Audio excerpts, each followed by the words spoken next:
할렐루야. 오늘도 선하신 주님의 은혜와 평강이 사랑하는 이글스피드 가족들의 삶과 함께 하기를 소망합니다. 2024년 6월 4일 화요일 아침입니다. 오늘 함께 나눌 하나님의 말씀은 사도행전 15장 36절에서 16장 15절까지의 말씀입니다.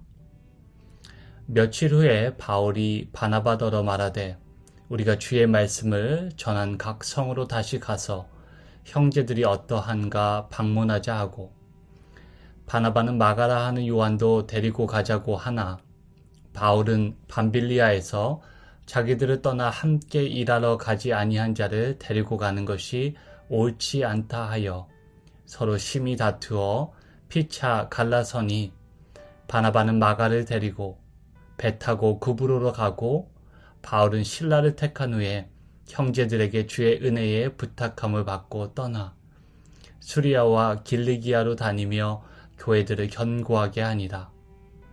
바울이 더베와 루스드라에도 이름에 거기 디모데라 하는 제자가 있으니 그 어머니는 믿는 유대 여자요 아버지는 헬라인이다.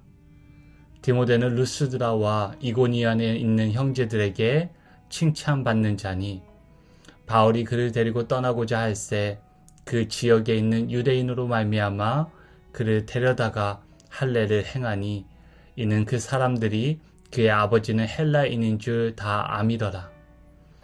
여러 성으로 다녀갈 때에 예루살렘에 있는 사도와 장로들이 작정한 규례를 그들에게 주어 지키게 하니, 이에 여러 교회가 믿음이 더 굳건해지고 수가 날마다 늘어가니라. 성령이 아시아에서 말씀을 전하지 못하게 하시거늘 그들이 부르기아와 갈라디아 땅으로 다녀가 무시아 앞에 이르러 비두니아로 가고자 애쓰되 예수의 영이 허락하지 아니하시는지라. 무시아를 지나 드로아로 내려갔는데 밤에 환상이 바울에게 보이니 마게도냐 사람 하나가 서서 그에게 청하여 이르되 마게도냐로 건너와서 우리를 도우라 하거늘, 바울이 그 환상을 보았을 때 우리가 곧 마게도냐로 떠나기를 힘쓰니, 이는 하나님이 저 사람들에게 복음을 전하라고 우리를 부르신 줄로 인정함이러라. 우리가 드로아에서 배로 떠나 사모드라게로 직행하여 이튿날 네아폴리로 가고 거기서 빌립보에 이르니, 이는 마게도냐 지방의 첫 성이요 또 로마의 식민지라. 이 성에서 수일을 유하다가 안식일에 우리가 기도할 곳이 있을까 하여 문 밖 강가에 나가 거기 앉아서 모인 여자들에게 말하는데, 두아디라시아에 있는 자색옷감 장사로서 하나님을 섬기는 르리아라 하는 한 여자가 말을 듣고 있을 때 주께서 그 마음을 열어 바울의 말을 따르게 하신지라. 그와 그 집이 다 세례를 받고 우리에게 청하여 이르되, 만일 나를 주 믿는 자로 알거든 내 집에 들어와 유하라 하고 강권하여 머물게 하니라. 아멘. 성령께서 숱한 장벽을 넘어 복음을 전파하시는 여정을 살펴보고 있습니다.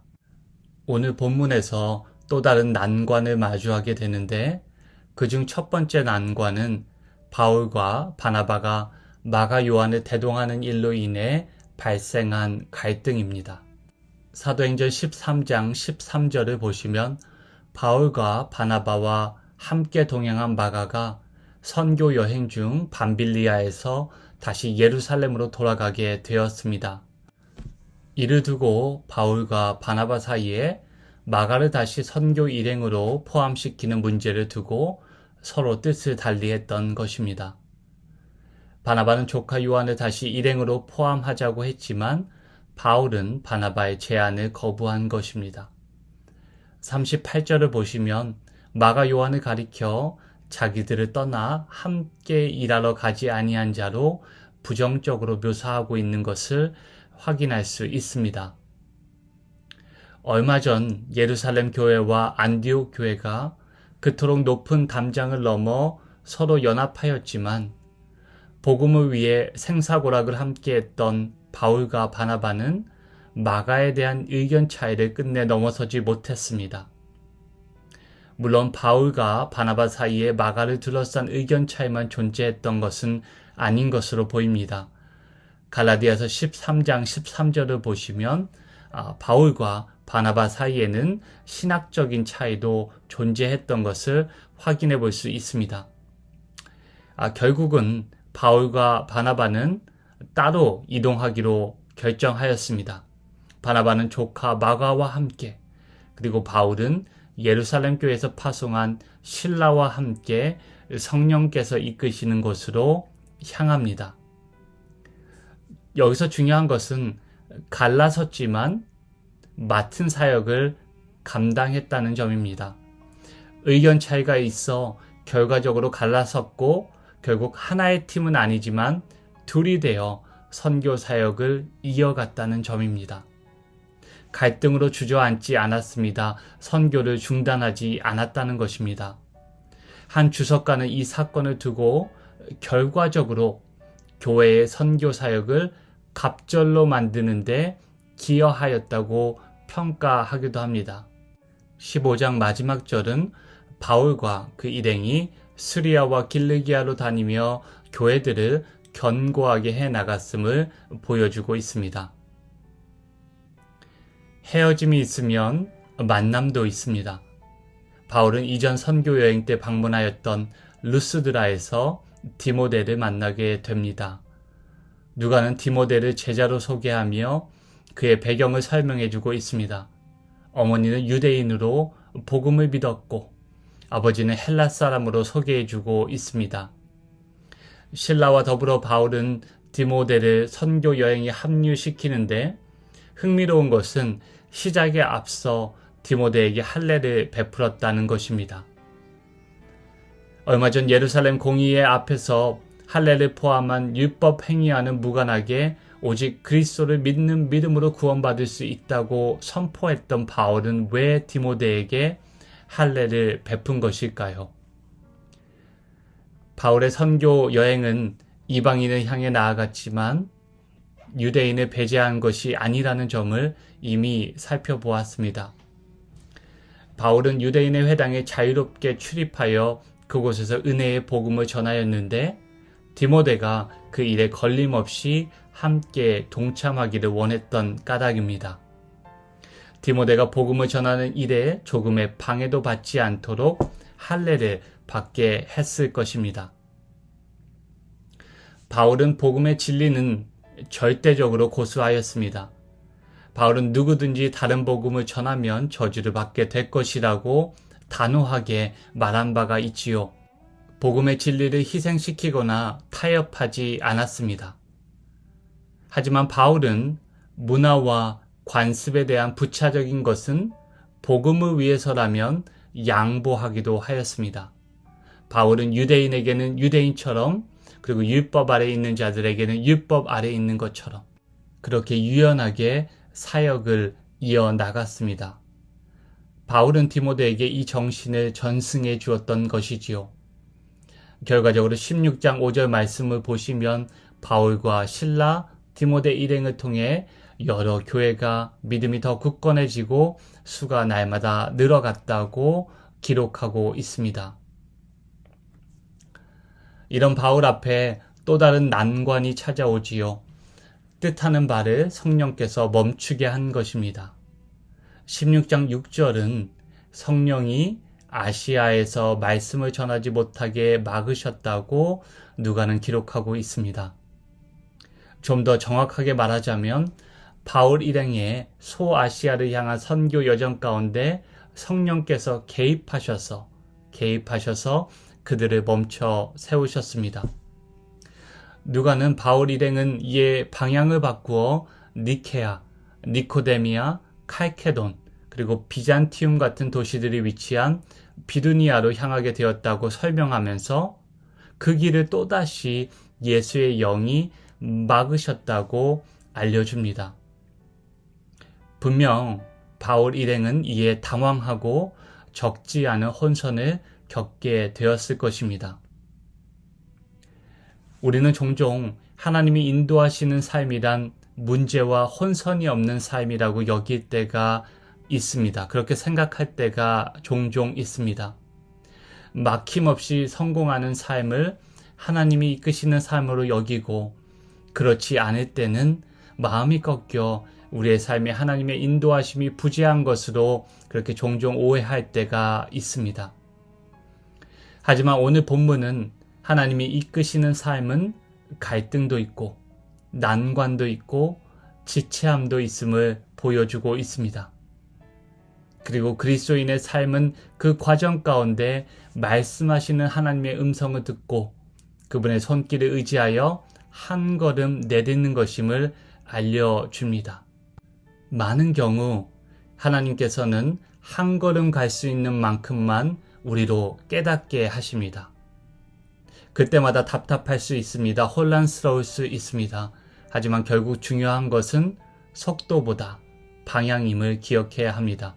우리는 순조로움보다는 순종함을 추구해야 합니다. 바울 일행은 결국 서쪽으로 방향을 바꾸어 무시아 지방을 가로질러 아시아 끝에 있는 항구 도시 드로아로 갑니다.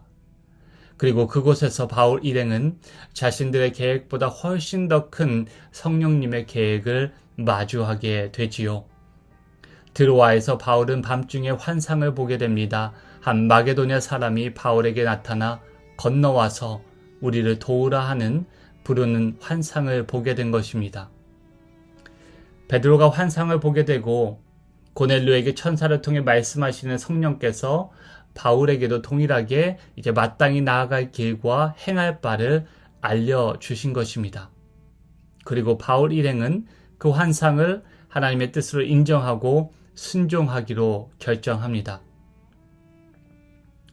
본문을 자세히 보시면 16장 10절부터 주어의 변화가 있습니다. 지금까지 누가는 그들이라는 호칭을 사용해 왔는데 10절부터는 우리라는 주어를 사용합니다. 이를 두고 드로아에서 누가가 바울 일행에 합류한 새로운 동력자가 되었다고 보는 견해가 있습니다. 만일 누가가 바울 일행 가운데 포함되었다면 드로아에서 바울 일행은 결코 시간과 에너지를 낭비한 것이 아니겠지요. 오히려 이는 아주 중요한 사건이 일어난 것입니다. 바울 일행은 드로아에서 배에 올라 사모드락의 섬을 지나 순풍에 밀려서 이틀 만에 네아폴리라는 곳에 도착합니다. 그리고 그곳에서 육로를 따라 약 20km 정도 떨어진 빌립보에 이르렀습니다. 빌립보에서 또 다른 중요한 만남이 이뤄집니다. 바로 자색 옷감 장수로 하나님을 섬기고 은혜의 복음을 위해 예비되었던 루디아와 그녀의 가정을 만나게 된 것입니다. 그녀와 온 가족은 복음을 듣고 믿음으로 세례를 받게 되었습니다. 이렇게 해서 그녀는 유럽 지역의 첫 회심자가 되었고 마게도니아 최초의 교회가 루디아의 집에서 시작되었습니다.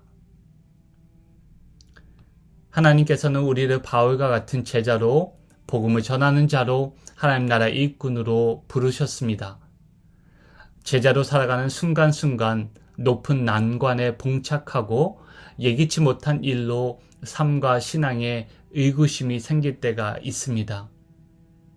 하지만 오늘 본문 말씀을 통해 성령께서 바울과 그 일행을 매 순간순간 인도하시고 그들의 행로에 개입하셨음을 살펴보았습니다. 성령께서는 헤어짐 속에서 새로운 만남을 허락하시고 또 길이 막히면 다른 길을 열어주시는 분임을 잊지 않고 오늘 하루도 하나님의 인도하심을 기대하며 그것을 의지하며 살아가시기를 주님의 이름으로 축복합니다. 함께 기도하시겠습니다. 우리의 삶을 주님 안에서 날마다 새롭게 하시는 주님, 우리의 사고와 행동과 삶의 모습이 우리의 계획과 방법만을 고집하지 않고 주님께 열린 마음으로 오늘 하루도 살아가기를 기도합니다. 주님께서 오늘 우리의 삶을 복음의 비전으로 새롭게 덧입혀 주시옵소서. 우리의 뜻보다 하나님의 뜻을 구하는 것을 항상 가장 앞세우게 하시고 주님의 선하신 부르심과 인도하심에 우리의 마음이 고정되게 하시옵소서. 주님께서 오늘도 은혜의 복음을 위해 예비하신 복된 만남과 사역에 우리를 구비시켜 주시고 사용해 주시기를 간절히 바라며 좋으신 우리 주님 예수 그리스도의 이름으로 기도하옵나이다. 아멘.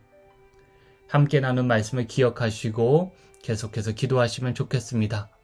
주님의 뜻이 우리 삶 가운데 이뤄지기를 소망합니다.